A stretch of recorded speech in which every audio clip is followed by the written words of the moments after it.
Oke, selamat pagi semua. Masih mengangkat topik pergerakan Swiss franc yang cukup fantastis. Banyak perusahaan broker forex dari overseas ya, luar negeri mengalami kerugian. Oleh karena itu topik kita pagi hari ini mengangkat hubungan antara pergerakan harga minyak, inflasi, dan pergerakan forex serta indeks saham. Semoga briefing pagi hari ini memiliki manfaat dan teman-teman semua bisa memahami apa yang terjadi di kondisi ekonomi global. Kita akan lihat dari harga minyak dulu. Ya, harga minyak ini sudah bergerak lebih dari 50% kalau kita ukur dari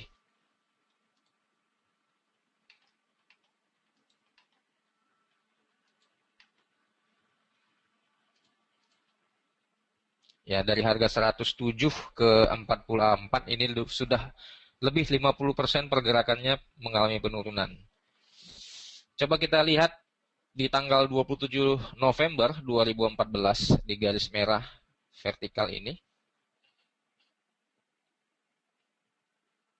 Ya. Pada saat itu ada terjadi pertemuan di Wina pada tanggal 27 November.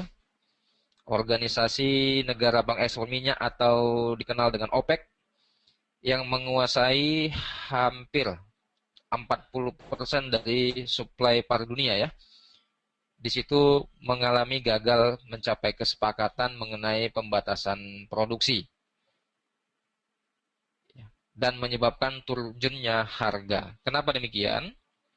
Kenapa di tanggal 27 November ini negara-negara OPEC sepertinya terjadi selisih paham terhadap keputusan yang harus diambil demi mengatur stabilitas kebijakan produksi minyak di OPEC ya.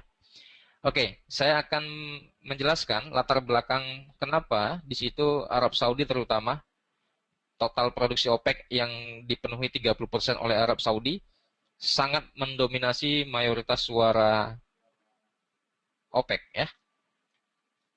Kita akan lihat dulu di sini.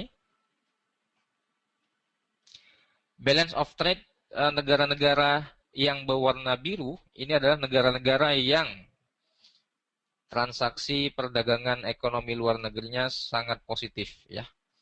Kalau dilihat abu-abu itu Amerika Serikat jauh dibandingkan dengan Rusia, jauh dibandingkan dengan China, jauh dibandingkan dengan negara-negara Teluk, termasuk Iran di sini.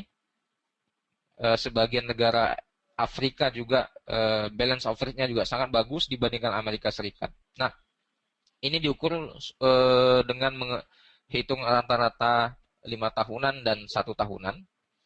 Yang terjadi, Iran adalah satu negara yang sangat berambisi dari teknologi nuklir dan nanoteknologi. Yang mendukung hal ini adalah negara Rusia dan negara China. Ya, kita pahami adalah berseberangan dengan prinsip politik ekonomi luar negeri Amerika Serikat. Oleh karena itu, pada saat Iran mengambil langkah-langkah maju dalam masalah teknologi, ada kekhawatiran di sisi Amerika Serikat dengan alasan bisa mengganggu stabilitas di negara-negara Teluk, dikarenakan Iran bisa menjadi sebuah ancaman bagi negara Arab lainnya. Di samping itu, untuk negara Rusia ini cukup panjang sejarahnya sebelum pecah menjadi Rusia sekarang. Pada saat Uni Soviet dulu, banyak negara-negara Balkan dan jajahan Rusia sekarang ini yang menjadi sebuah tempat pos-pos penyimpanan rudal balistik jarak jauh dari Rusia. Sehingga politik luar negeri dari musuh Uni Soviet pada saat itu barangkali boleh kita ceritakan dengan konsep NATO melakukan politik divide et impera-nya sehingga terpecahlah negara Uni Soviet pada saat itu menjadi Rusia. Rusia sangat bersikeras untuk mengambil kembali fasilitas militernya dan fasilitas persenjataannya di negara-negara yang menjadi pecahan dari negara Uni Soviet, ya termasuk Ukraina, Uzbekistan, termasuk juga Georgia dan lain sebagainya. Nah, teman-teman semua barangkali masih ingat pertempuran terakhir invasi Rusia terhadap negara yang menjadi kesatuan negaranya dulu, yaitu Uni Soviet, adalah Ukraina, dan seluruh dunia mengecam reaksi Rusia terhadap invasi tersebut. Latar belakang Rusia menghancurkan Ukraina dan Crimea, ya, ada fasilitas nuklir yang diletakkan di negara Ukraina dan Crimea di situ, sehingga ya, kita sementara ini hanya tahu berita yang terbaca di news, tapi politik Rusia adalah ingin menyelamatkan aset berharga Rusia karena teknologi nuklirnya jangan sampai disabat oleh negara lain. Nah, NATO barangkali pada saat itu ingin mengembargo Rusia melalui Dewan Keamanan PBB, namun tidak ada alasan yang tepat secara hukum karena memang ada hak Rusia untuk mengambil kembali fasilitas militernya. Nah, oleh karena itu ada skenario untuk menekan Rusia dengan mengembargo secara ekonomi, dengan menekan pertumbuhan dan pendapatan balance of trade-nya. Ya. Oleh karena itu, Rusia yang 40% GDP-nya didapat, 40% devisanya didapat dari penjualan minyak. Kemudian Iran juga hampir 80% pendapatan negaranya dari penjualan minyak. Ini harus ditutup celah ini agar mereka mengalami defisit balance of trade. Ya, sehingga harus ada hal lain yang menjadi sebuah alasan kenapa harga minyak ini turun, yaitu dengan berita-berita tentang tingginya suplai minyak yang diproduksi oleh Amerika Serikat. Ya, oleh karena itu kita tahu ada produksi oil shale ya dari Amerika Serikat yang katanya produksi ini sudah mencukupi kuota dari Amerika Serikat sendiri sehingga mereka tidak perlu mengimpor lebih banyak lagi. Nah, ini adalah reasonable atau hal yang menjadi berita konsumsi publik.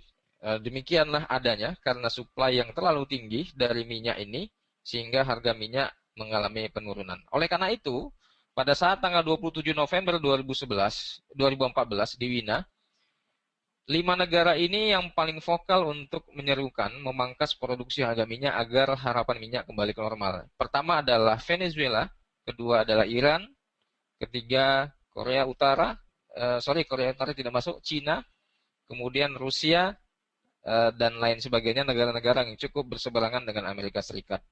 Nah, Arab Saudi yang mempasok 30% dari total produksi OPEC memiliki sebuah sudut pandang yang lain, menyatakan bahwasanya kalau kita pangkas produksi dan harga minyak naik, maka negara lain yang membeli minyak dari kita tidak lagi membeli dari kita, tapi membeli dari supply black market yang dipasok oleh ISIS ya.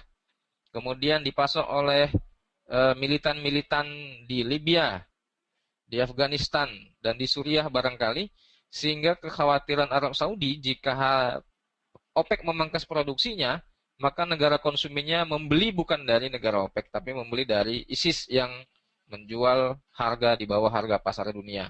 Nah, ini tergambar dan terlihat jelas oleh kita, politik minyak ini sangat menyebabkan tekanan pendapatan dari Rusia, Iran, dan lain sebagainya. Oke, selanjutnya, hal ini boleh kita jadikan sebagai faktor sorotan geopolitik dan geoekonomi, di mana pada kondisi saat ini, Rusia mata uangnya rubel ini mencapai rekor yang sangat rendah. Negara Nigeria juga, Iran dan Venezuela ini mengalami defisit pendapatan dari sektor minyak. Dan kenapa harga minyak jatuh? Ya, secara hukum karena harga minyak sebagian ini ditentukan oleh pasokan dari permintaan dan sebagian lagi oleh faktor harapan. Ya. Permintaan energi ini terkait erat dengan aktivitas ekonomi. Ya, kita lihat berita-berita dari China yang menyatakan kelesuan dan perlambatan ekonomi di China. Ini saya kira juga faktor geopolitik dan politik ekonomi. Hakikatnya, jika mindset dunia trader dialihkan terhadap pelemahan ekonomi terbesar di dunia ini adalah Cina melambat, maka ada alasan yang diterima karena permintaan yang cukup rendah dari negara China sehingga harga komoditas dunia ini mengalami penurunan ya.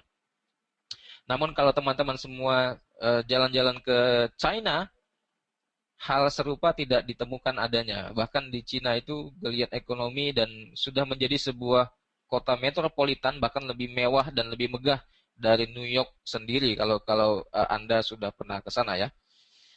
Oleh karena itu, gangguan geopolitik ini sengaja dilontarkan ke publik. Kemudian Iran, Rusia, dan negara lain yang anti dengan Amerika Serikat sedang berencana untuk mengalihkan alat pembayaran dan nilai tukar transaksi internasionalnya tidak lagi menggunakan US dollar, tapi menggunakan mata uang renminbi.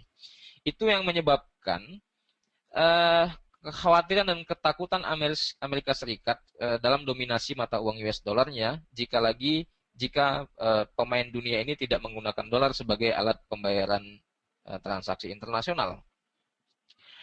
Nah, jika animo ini serta opini terus dipahami oleh negara lain yang menggunakan alternatif selain mata uang US dollar, maka akan terjadi pelemahan dolar. Dan ini tentunya tidak bisa dibiarkan begitu saja. Bagaimana cara Amerika Serikat agar menjaga nilai tukar dolarnya semakin menguat?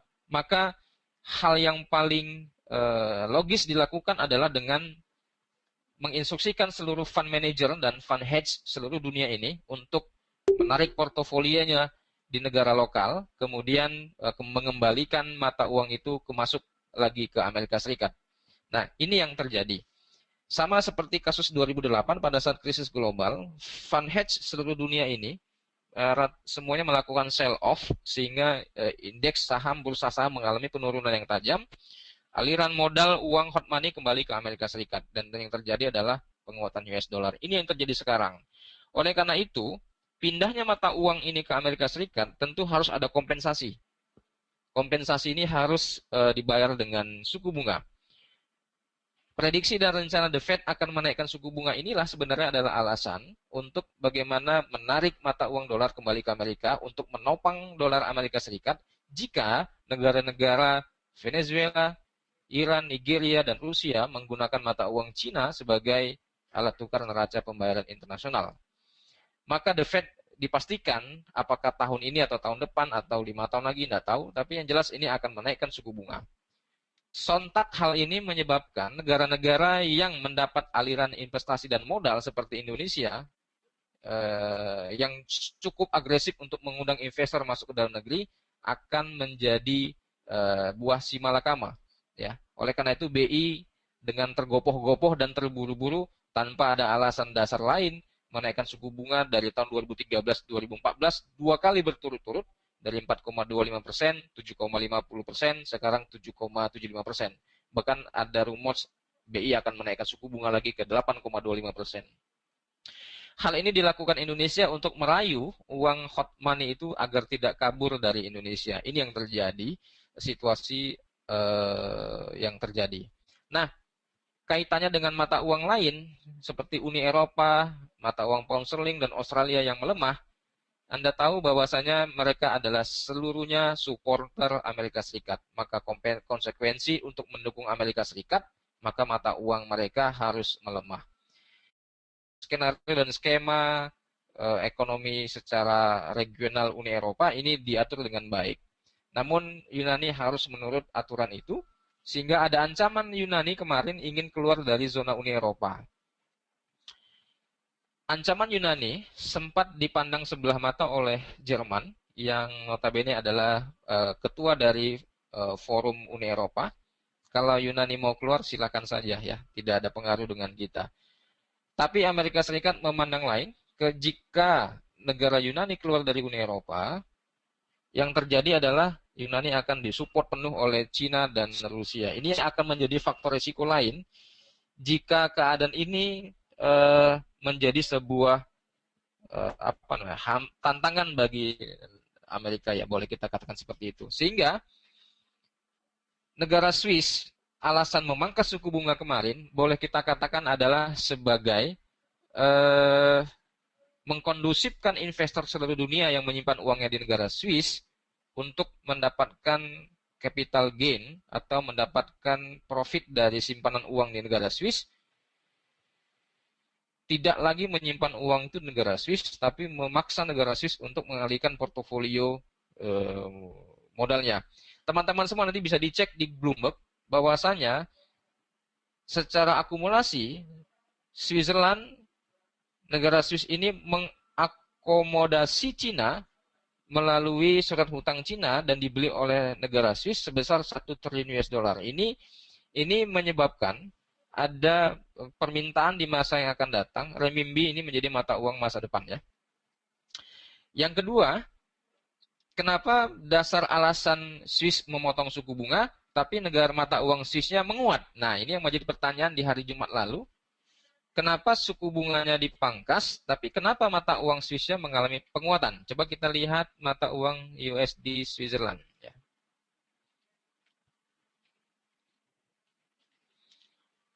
Yang kita ketahui kalau suku bunga dipangkas maka mata uangnya melemah, kalau suku bunganya dinaikkan mata uangnya menguat. Nah, yang terjadi sekarang Anda rasakan bahwasanya bunga Indonesia, suku bunga Bank Indonesia naik tapi mata uang kita melemah.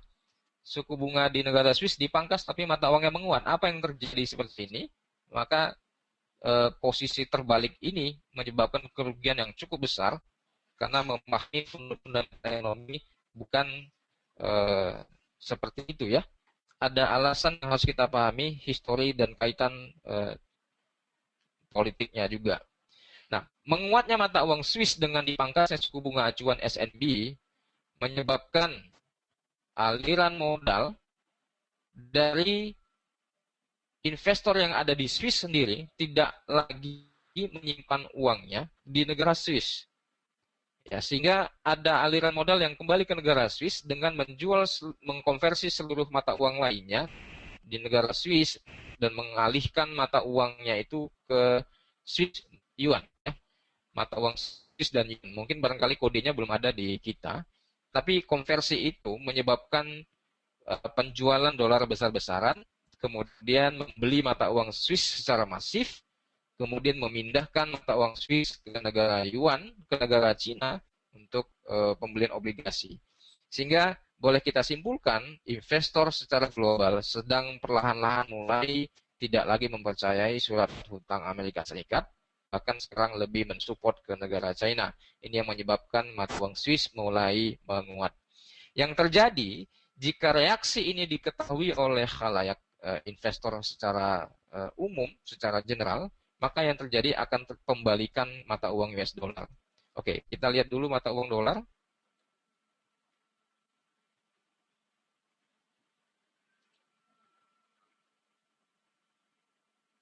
Ya, sebelum kita buka mata uang dolar secara panjang, setelah balance of trade ya, kemudian data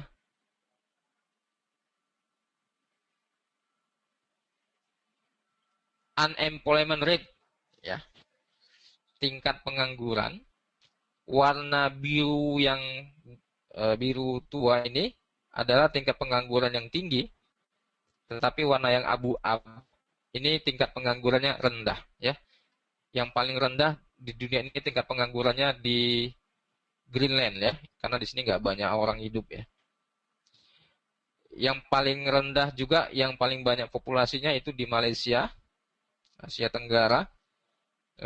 Tidak banyak orang menganggur di sana, di Jepang dan di Meksiko ya. Amerika Serikat kalau dibandingkan dengan Cina ini jauh beda.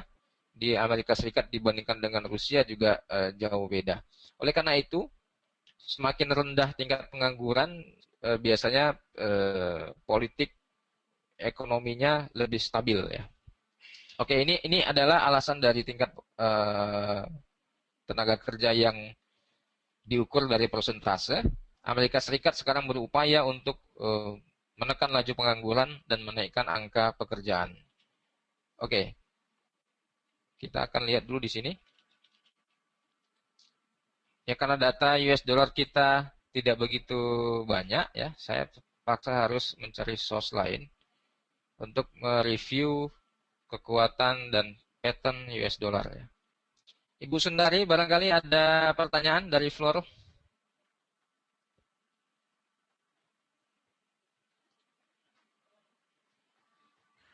Untuk saat ini masih belum ada pertanyaan, Pak. Tapi kalau dilihat tadi memang untuk oil sendiri, data mengenai yang keluar dari International Energy Agency yang menurunkan perkiraan untuk supply dari produsen di luar OPEC dan laporan industri yang menunjukkan perusahaan-perusahaan Amerika mengurangi aktivitas pengeboran itu cukup membantu penguatan untuk oil ya.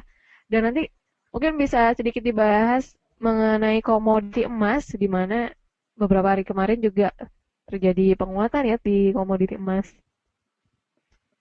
Ya, kita tunggu dulu datanya ini. Oke. Okay.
Oke, kenapa emas ini bergerak naik? Tentu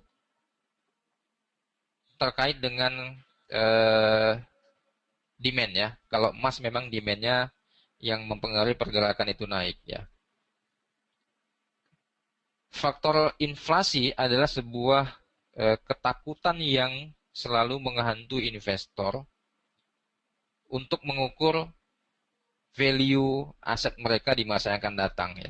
Kalau teman-teman semua sudah barangkali pernah belajar bagaimana menghitung net present value sebuah aset saat ini dan 5 tahun yang akan datang, akan memahami bahwasanya inflasi itu akan menyebabkan eh, harta kita dalam bentuk mata uang kartal dan giral itu tidak ada artinya jika inflasi bergerak positif. Maka emas yang diukur dengan satuan gram, saya berbicara dalam konteks fisik, 1 gram sekarang jika diukur beratnya 10 tahun dan 20 tahun yang akan datang tetap sama-sama 1 gram ya, kecuali eh, dikikir habis sedikit-dikit lama-lama berkurang beratnya. Tapi kalau 1 gram sekarang, 10 tahun juga masih 1 gram. Nah, tergantung harganya mau dinilai berapa. Tentunya karena emas merupakan alat tukar yang sah jika terjadi chaos terhadap kepercayaan publik terhadap mata uang sebuah negara, maka emas menjadi sebuah alat pertukaran yang sah. Dan ini terjadi bukan 1, 2, 3 kali, tapi berkali-kali di dunia yang mengalami konflik, perperangan, dan perpecahan, dan krisis kepercayaan kepada sebuah pemerintahan. Ya, teman-teman semua coba keluarkan 1 lembar uang kertas Anda di dompet. Perhatikan di baliknya itu ada tulisan dengan nama Tuhan Yang Maha Esa. BI mencetak uang ini sebagai alat tukar yang sah. Ya, jadi uang itu sebagai alat tukar, bukan bukan alat penghimpun kekayaan ya. Yang alat penghimpun kekayaan ya boleh kita katakan aset-aset yang terjaga nilainya di masa yang akan datang. Oleh karena itu, inflasi yang terjadi nantinya itu terbentuk dari suplai uang yang selama ini dipompa oleh Amerika Serikat dari program QE1, QE2, dan QE3. Dan jika nanti supporter Amerika Serikat, Uni Eropa, dan negara lainnya yang selama ini mata uangnya melemah dan mengalami reversal tidak lagi mensupport Amerika, maka yang terjadi adalah masing-masing semua negara akan mempertahankan dominasi mata uang mereka sebagai alat tukar yang sah. Kecuali Cina mendominasi mata uangnya sebagai alat tukar yang sah. Tergantung bagaimana opini publik bisa dibangun, bagaimana masyarakat internasional dalam melakukan transaksi perdagangan mereka tetap mempercayai mata uang renminbi atau mata uang lainnya.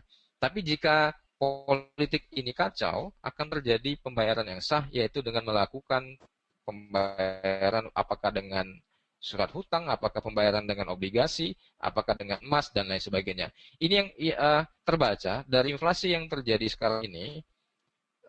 Kalau kita lihat dari news, memang Amerika Serikat inflasinya katanya masih terjaga di bawah 2% ya. Ya 2%. Jepang juga begitu. Tapi nyatanya kalau kita punya uang di kantong kita beli sesuatu itu terasa banget kalau harga barang sudah mengalami kenaikan ya. Tapi itu sebenarnya karena faktor inflasi, karena suplai uang yang begitu banyak beredar. Emas yang melewati level 1222, kemarin teman-teman semua saya sudah buat channel dari swing low tanggal 7 November sampai seperti ini ya. Nah, kalau ini saya plot ya. Sekarang harga sudah melewati teritori resisten ya. Teritori resisten di 1222.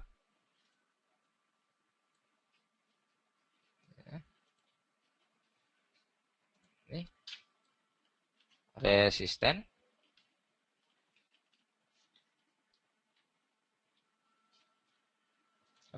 Kita bulatkan 1223, sudah dia break agregat price levelnya, dan sekarang 1277-an ya.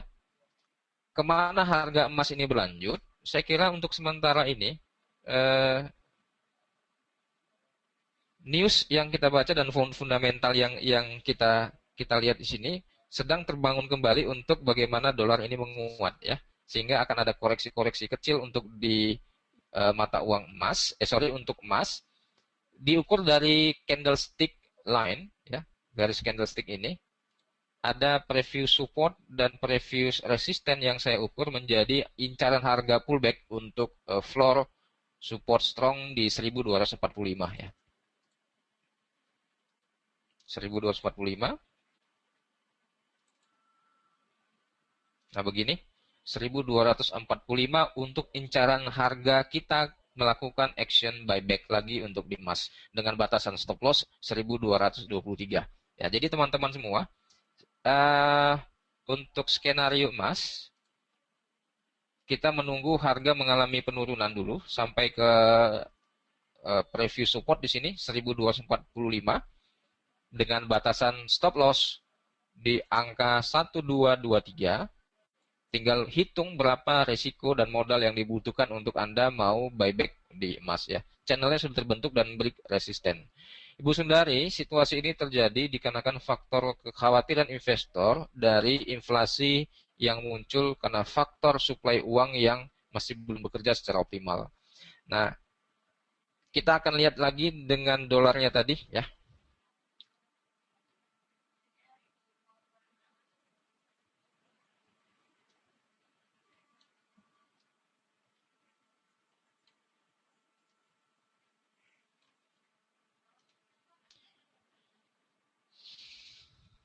Sudah jam 9.20, bagaimana ini Ibu Sundari? Masih kita lanjut atau gimana? Ya, oke. Mungkin sudah cukup ya, Pak ya, untuk Iya. yang sudah dibahas. Nanti bisa dilanjutkan lagi besok.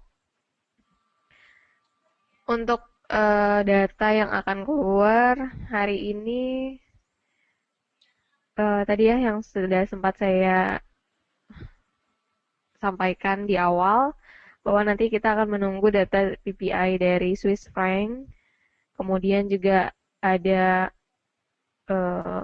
ini ya, Jerman Buba Monthly Report. Oke, mungkin dari Pak Fauji bisa langsung kita tutup saja mungkin ya Pak. Ya, saya rasa juga sudah, nanti detail informasi ini bisa kita lanjut besok di hari Selasa.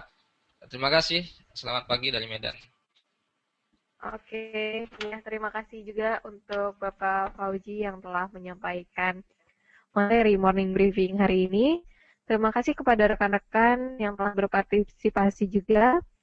Semua materi yang terdapat pada morning briefing ini hanya bersifat informasi saja dan tidak ditujukan sebagai saran untuk melakukan trading. Namun demikian, kami berusaha menyajikan berita terbaik bagi rekan-rekan semua. Sampai jumpa di morning briefing berikutnya. Selamat pagi dan selamat bekerja.